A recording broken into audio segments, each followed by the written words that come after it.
And we continue at 1:06 in the afternoon on the John Phillips Show.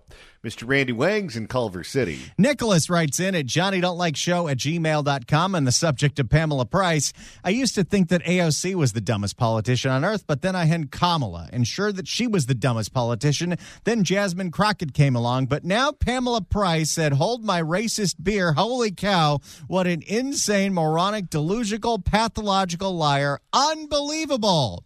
If you missed last hour, here is what the former recalled Alameda County District Attorney made a claim about In-N-Out Burger. Who needs a prayer vigil for a billion-dollar food chain that was accused of race discrimination not too long ago? How many black people own In-N-Out Burger franchises? I'll wait. The answer is none. I like Five Guys better than In-N-Out Burger anyway, and they actually have black franchisees. It's really hard to believe, isn't it?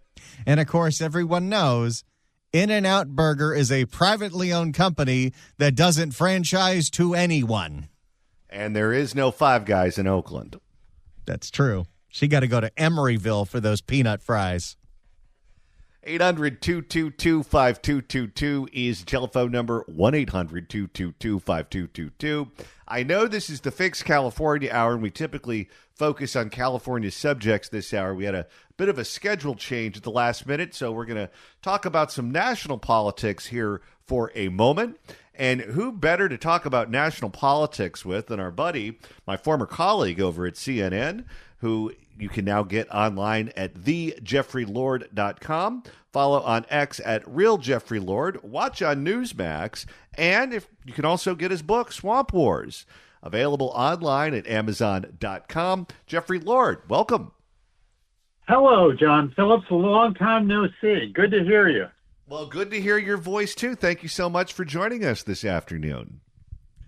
Yeah, it's too bad there's nothing going on in the world. Well, let's start out. Yeah, go ahead. Well, I was just going to say, I just mentioned this because it was kind of unusual. You know, I'm now a contributor for Newsmax TV, and last week they whisked a group of us off to Israel, where I had never been. We spent the week there. We were at a place a hotel in Jerusalem, got a tour of the old city of Jerusalem and all the sites we saw where Christ was crucified and the tomb and all this kind of thing. And then, of course, you are in a war zone. So you walk around and you see all these Israeli soldiers with AK-47 sort of casually slung over their shoulders. So I can only tell you it was sort of an out of body experience for me. Did you feel safe when you were there? Well, I was a little wary. We were at one occasion for an outside event, and all of a sudden we heard 3, boom, boom, boom. And it was explained to me, that was the Israeli Defense Force doing something, and we heard an echo from somewhere in the Gaza Strip or whatever. But I wondered aloud whether we should get on the bus and get back to the hotel, but we stuck it out. What was the security like at the airport? Oh, everywhere. We flew from Newark International Airport straight to Tel Aviv and Ben Gurion Airport. And yes, tons of security was there. I mean, you couldn't really go much of anywhere without seeing security in one form, fashion, or another. Well, on the topic of war, that is the topic of the day because so many world leaders got on their planes and came to Washington, D.C. to meet with President Trump in the aftermath of his meeting with President Putin and him meeting with President Zelensky from the Ukraine. As all of this is going on, you look at the Trump critics on TV, and they're calling the guy a fascist. They're calling him every name in the book, as we've seen since he came down those golden escalators back in 2015. And it's so funny to me because when I was in school, I studied political science at the undergraduate level and the graduate level. And you learn about fascism and you learn about fascists. And that's a word that's been thrown around a lot lately. and has been for some time. And I just sit here shaking my head when you look at one screen where he's trying to end a war and has successfully ended any number of conflicts and wars going on in the world. And then you look at the screen over to the right, and it's a bunch of talking heads calling the guy a fascist. And I say to myself, they don't even know what that word means. Because if you're a fascist, spending your political capital trying to end wars all over the globe is an odd thing to do with your time. Amen to that. I think that President Trump is really in the process of carving out a very unique record for history here, because he is, in fact, paying attention to these global conflicts in different parts of the world and going out of his way to see if he can't get them settled. That's pretty remarkable. And, we'll see where he is on this by the time he leaves office. But already I would suggest that his record is pretty astonishing here in what he's been able to accomplish. And, I got to meet him about, 2013. And over the years, he's become a friend, and I had a lot of time with him. He really does think outside the box. And particularly in Washington, he's thinking of things that, sort of the Washington that just doesn't think, and he's having great results as a result of it. So I think we're going to see more of this down the road. Part of what I think outsiders have going for them, outsider candidates, is that they're not part of that groupthink. And there's groupthink in every industry, whether you're in medicine, whether you are in sports reporting, politics, whatever. There's a gravitational pull wherever you are. You and I saw that at CNN, where there would be colleagues of ours who came over from Fox, and when they were at Fox, they were a certain way, and they came over to CNN, and sometimes they were more vicious to people like you and I than the Democrats were. And you go, what the hell happened to that person? They weren't like that when they were on Hannity every Tuesday, but now they're over here, and oh my God, they got knives, and the knives are sharpened and pointed at me. But with Donald Trump, he doesn't come from that world, so there aren't these artificial confines around what is possible to get to the desired solution. And it seems like when you're dealing with warring countries and you're dealing with people who are, in the case of Putin, breaking all of the rules, sometimes having someone in there trying to negotiate a settlement who doesn't participate in that groupthink is an advantage. And it's a unique advantage. Yeah, I think that's absolutely true. And the only other president that I can think of in our lifetime that even comes close to this is, of course, Ronald Reagan. And whom I worked for in the second term. And one of the things I remember vividly is that at the time when he first arrived, I was working for a congressman. And I remember President-elect Reagan at that point came, and he has a meeting with Tip O'Neill, the big burly Democrat Speaker of the House, who was the epitome of machine politics in Washington and all that kind of thing. And they brought the cameras in, and there is Tip O'Neill lecturing President Reagan, Governor Reagan at that point, that you're in the big leagues now, as if being governor of California was the minor leagues. But they really do think that way. And, Reagan always sort of amused Reagan, and then he just went on his own merry way. And that is very much what Trump does. And I think America is better off for it. There were so many images during the campaign that were really iconic in so many ways. The photograph, the mugshot photograph when he gave the defiant look to the camera. Certainly the photograph in your home state of Pennsylvania after he had just been shot in the head. And instead of staying on the ground, he gets up with his fist in the air and starts screaming, "Fight." I would argue the picture of him on stage with Elon Musk jumping up in the background was an iconic photograph. It was a campaign that was really defined by these iconic photographs. And I've got to tell you, looking at that picture of him sitting at the desk and all of those world leaders sitting around him, whether it be the woman from Italy, who I find to be fascinating, I really like her a lot, the chancellor from Germany, all the European countries, Zelensky sitting in there being dressed up because he knows that Trump is not a big fan of the T-shirts and the sweatshirts and all that. And I thought to myself, I can't imagine this photograph being taken with Joe Biden or Kamala Harris sitting behind that desk. Or for that matter, when you look forward to the Republican primary in 2028, it's hard to imagine any of those potential candidates in that situation, in that photograph, commanding the room the way he was there. Yeah, I think you're right about that. And, you know, as with Ronald Reagan, when it was time to leave the scene, you know, God bless George H.W. Bush, but Ronald Reagan, he was not. And I think we're going to see some sort of situation like that with any of the people, whether it's J.D. Vance, who I think is a, you know, perfectly great guy and all of that, or Marco Rubio. President Trump has carved out this mammoth role for himself. He's the head. I finally began to realize once he got going, he was not just a candidate for president, he was the head of a movement.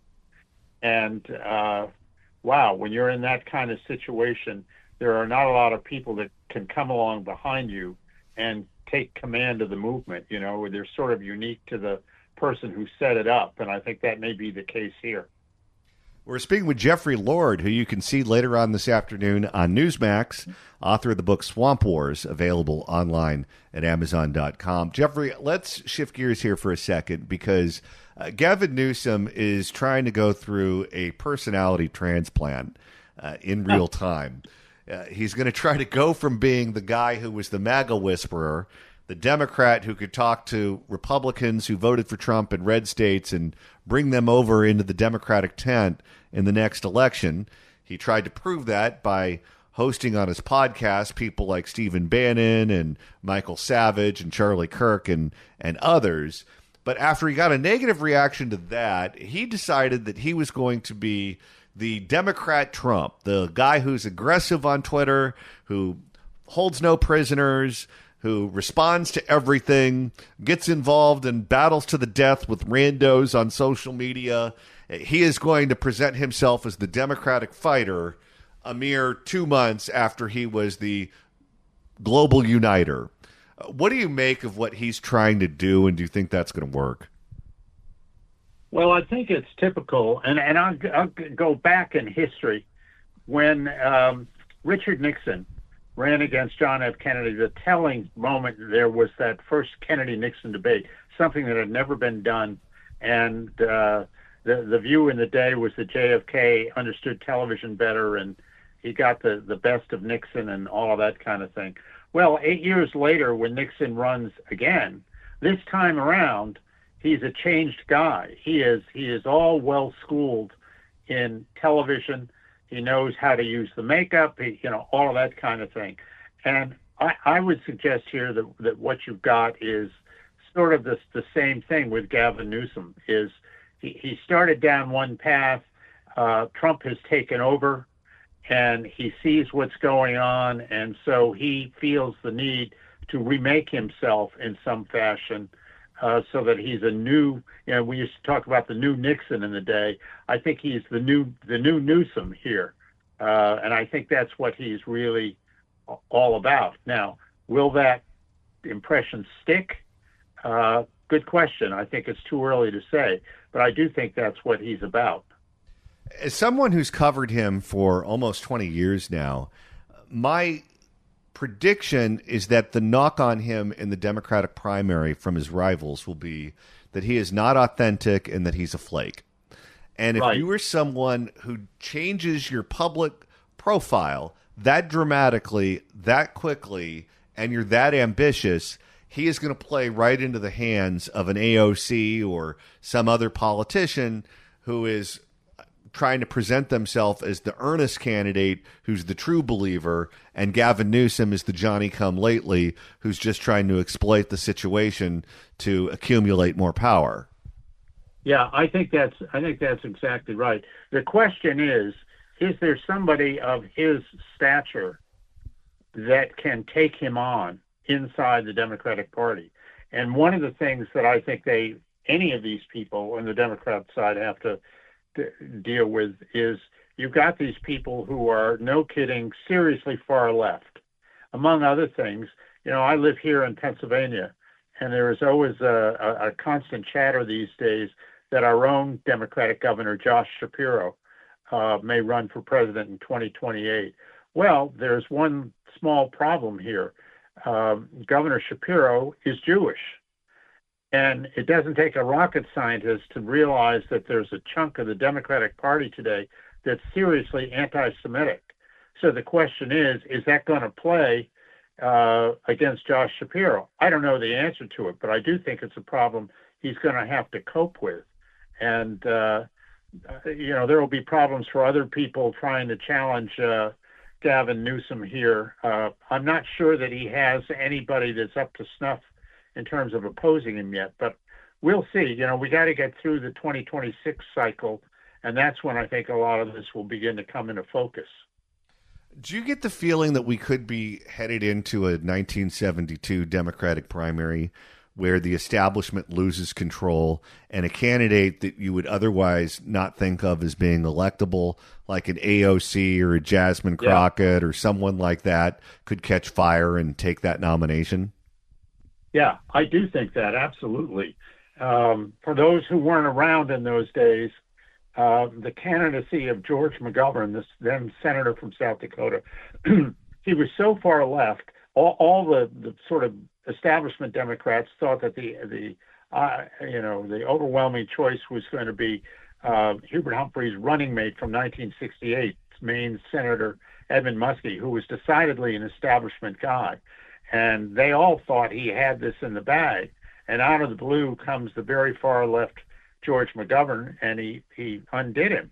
I think the time is ripe for that kind of thing to happen again. And it could well be AOC or somebody like that, where they'll just have so many, far left crazies, if you will, who are really enthusiastic and will go out there and work their fingers to the bone. I mean, McGovern really had all these college kids who went out there and helped him win in these early primary states and all this kind of thing and do well.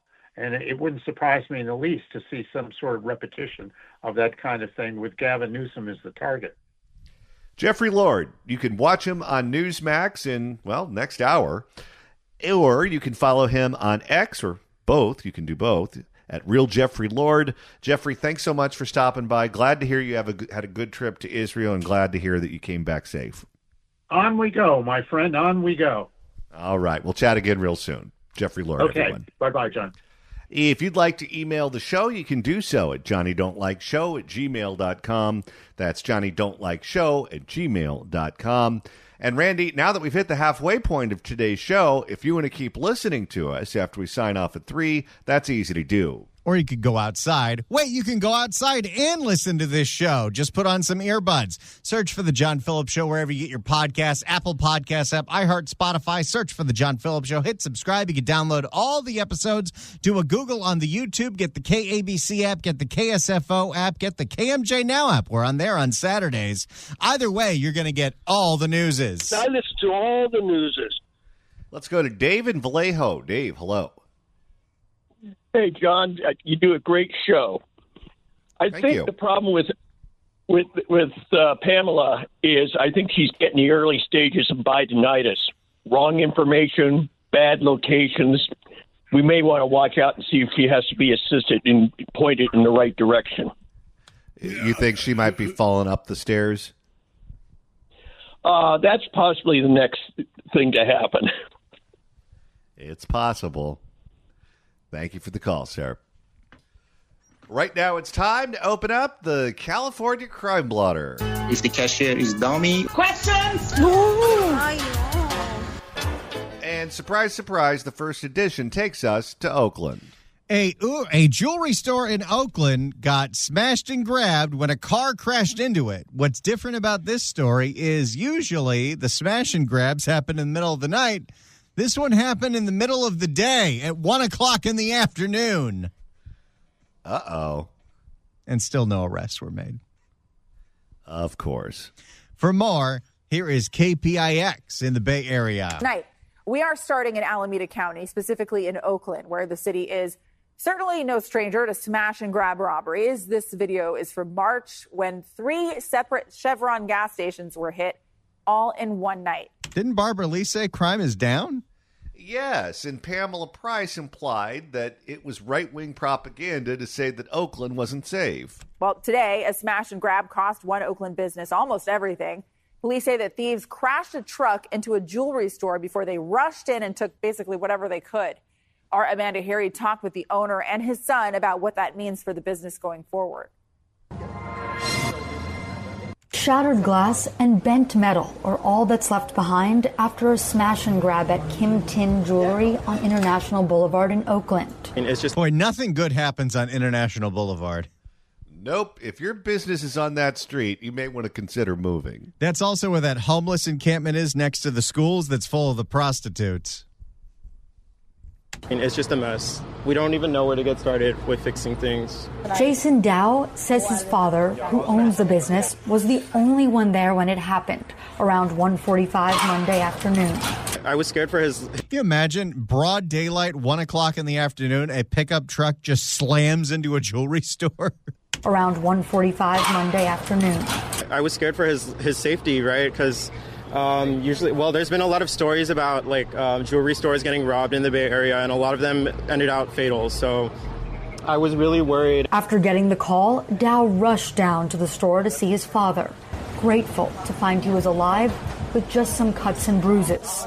His father didn't want to appear on camera, but spoke about his experience. I'm walking, I hear that very big sound, loud sound, like a bomb something. Bam! Well, that's the sound that gets made when a truck goes through a wall.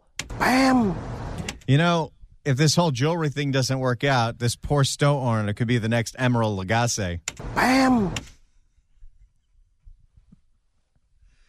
Yeah, I have a feeling this guy cooks with spice. He says he looked up and saw the white truck had backed into the building. He saw about 8 men in ski masks came inside and used hammers to break open the jewelry cases. They made sure he couldn't intervene. One guy stay back, put the gun on me. I'm scared. So they hold a gun on him while they smash everything in the store with hammers and then throw everything in the truck. 8 people involved in this. 8 people. This is a professional ring. But I know they don't want me die. He says the suspects took all the jewelry and almost all of the money, then jumped into other vehicles and got away. Of course, they always leave the smash car. Because who needs that? Well, it's stolen to begin with. Every single car that rams into a business was stolen at some point. Well, and I assume the getaway car is stolen too. Yes. The truck was left and later towed by police. Dow says the business was everything to his father. My dad, he used his life savings to renovate the store, and we had only opened about 6 months ago. So, it's really hard for our family. Dow's family already started raising money to try and rebuild. Let me guess, no insurance? That would be consistent with what we've learned so far from the other jewelry stores that get robbed. Apparently, insurance is so expensive for jewelers specifically that a lot of them don't have it, which means when they get wiped out, they're completely wiped out. But for now, they don't have the funds to repair all the damage, so they're forced to close down. He's a good man and he's very hardworking, so it's really sad to see something happen like this in Oakland. Well, don't you worry. Barbara Lee says crime is down. Yes. Can't you understand statistics? As we said, Oakland has seen a lot of these smash and grabs this year. That includes at a 7-Eleven near Lake Merritt. That store was hit twice in a 24-hour period back in April. Oh, I remember that one. Oh, that one made the blotter. It made the blotter like 3 times. Once when thieves used a stolen car to ram into the front of the building, and again hours later when they threw a rock through the door. The cashier who had been working there told us he had enough and quit. Oakland police said earlier this month that violent crimes, including robberies, have dropped in the first 6 months of the year. Do smash and grabs even count as violent crimes? They have to be doing something with the stats to cook the books, Because if you believe the stats that they're putting out, crime is in free fall. Even though if you look at the numbers they give you, they're still way higher than pre-2020. Well, here's what I would like to see. Show me your crime stats and show me the insurance claims. Because if the crime stats don't match up with the insurance claims, then there's something wrong with your crime stats. In the first 6 months of the year compared to the same period last year. But the department and Mayor Barbara Lee said their work is not done and they will keep working with the community to address their concerns. You know what we need to do is we need to fund even more Project Ceasefire life coaches. That'll solve it. Well, this is part of the problem.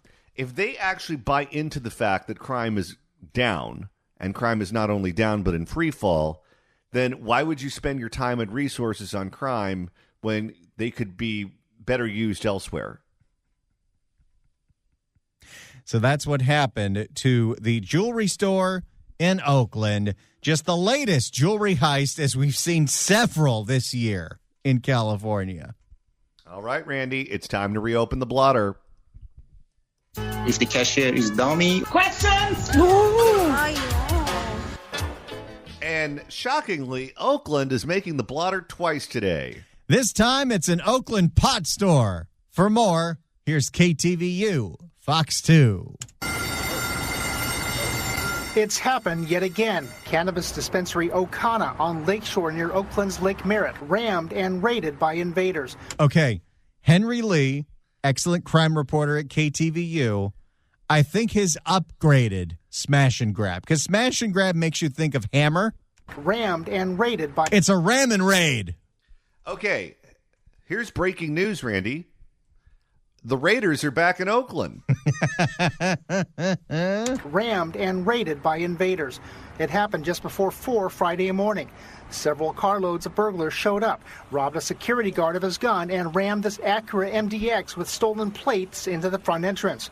Wait a second. They robbed the security guard of his gun? They didn't leave much meat on the bone, did they? And usually these pot stores will have armed security because of the current regulations. They still are a cash-only business, and the inventory is highly susceptible to theft. But still, that security guard didn't seem too ready to use that firearm.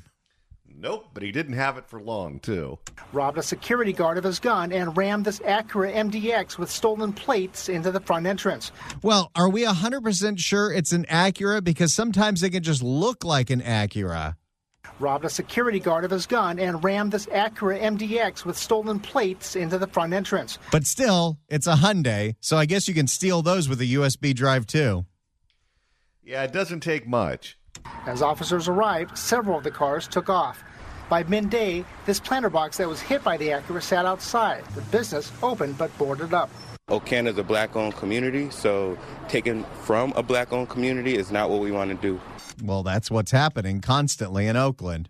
But the stats say it's going down. In September, Okana was similarly hit by ram raiding burglars. I really like ram raiding. That's the new term. Henry Lee coined it.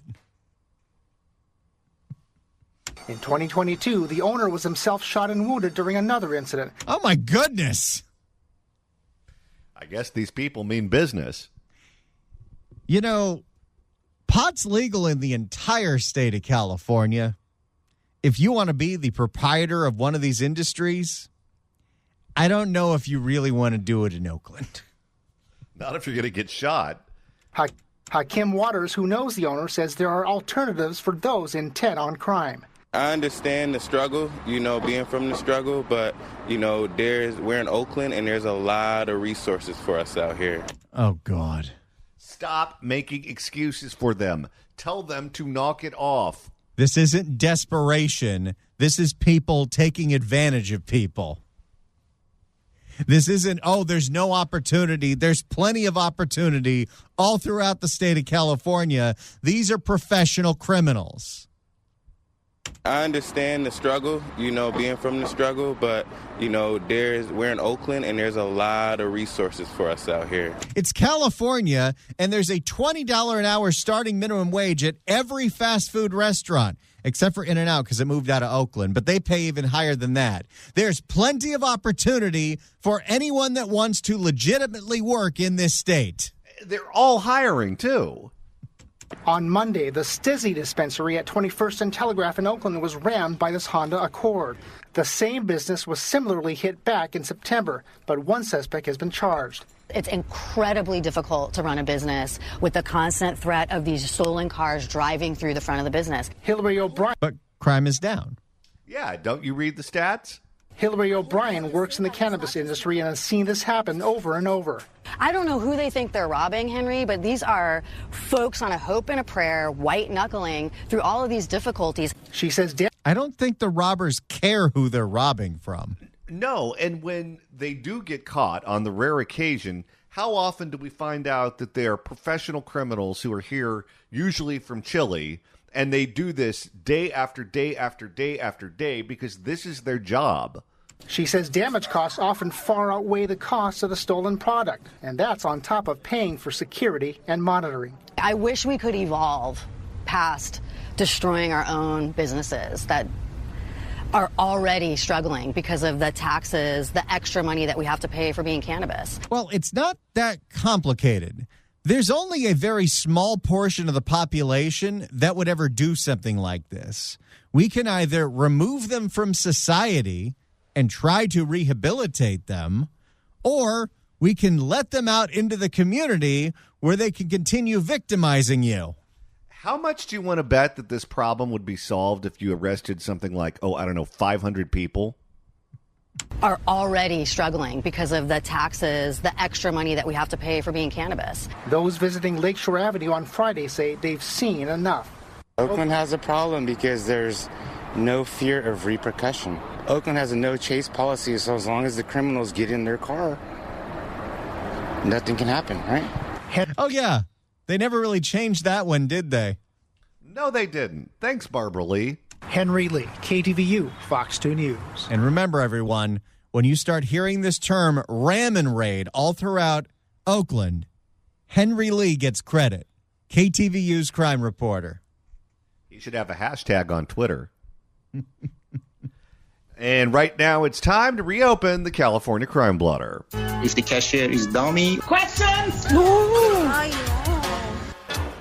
And Randy, this edition takes us to Pasadena. There was a big concert over the weekend at the Rose Bowl, and concerts get very crowded. A woman accidentally bumped into somebody and spilled her drink on him.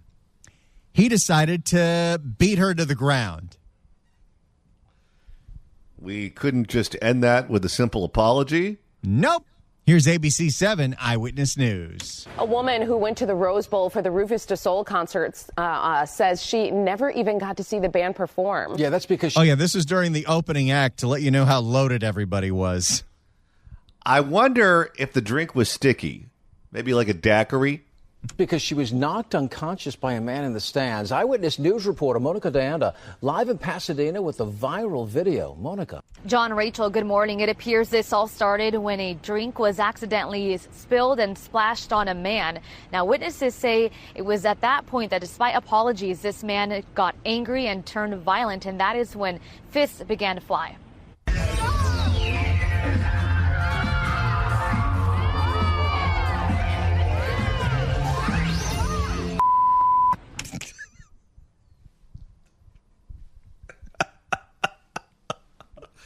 It sounds like public comment over at LA City Hall. The entire incident at the Rose Bowl was caught on camera. The violent assault happened Saturday night at the sold-out Rufus Du Sol concert. One woman was punched in the face and knocked unconscious. Two other people were viciously punched by that man. In a Facebook post, the woman who was knocked unconscious says she spilled a drink on accident and she and her boyfriend apologized, but that man stormed off. Pasadena police say about 30 minutes later, he returned, and that's when the fight broke out. So he went to go pound a whole bunch of shots and then decided to get revenge? Well, if someone spilled a drink on you, wouldn't you go to a sink and wash off? Police say they already have multiple leads on the identity of the man behind the attack. who is accused of the attack, that is. Those who attended Saturday's show say it was packed with people, the group even saying this was one of their largest shows ever. A wild ride, and for some reason, every time we play, it seems like the crowd's double. And that's you. Just last night, Rufus Du Sol taking to social media, releasing this statement about the assault, saying, quote, "We have been heartbroken to hear of the act of violence that took place during the opening act on Saturday." I like how the band is already trying to distance themselves. Hey, that was during the opener. I love all of the bleeps during the B-roll, too. This type of behavior is completely unacceptable anywhere, and the fact that this happened at one of our shows was devastating to learn. Now, again, Pasadena police say they have multiple leads on who this man is, and they are hoping to... Well, he's got like 1,000 cameras on him. He can't be that hard to identify. Yeah, you don't need Matlock to solve this one. Make an arrest soon. Of course, we will keep you updated. Reporting in Pasadena, Monica de Anda, ABC 7 Eyewitness News. So there you go, the beatdown at the Rose Bowl. If you're going to the Rose Bowl, don't spill your drink. You don't want any problems.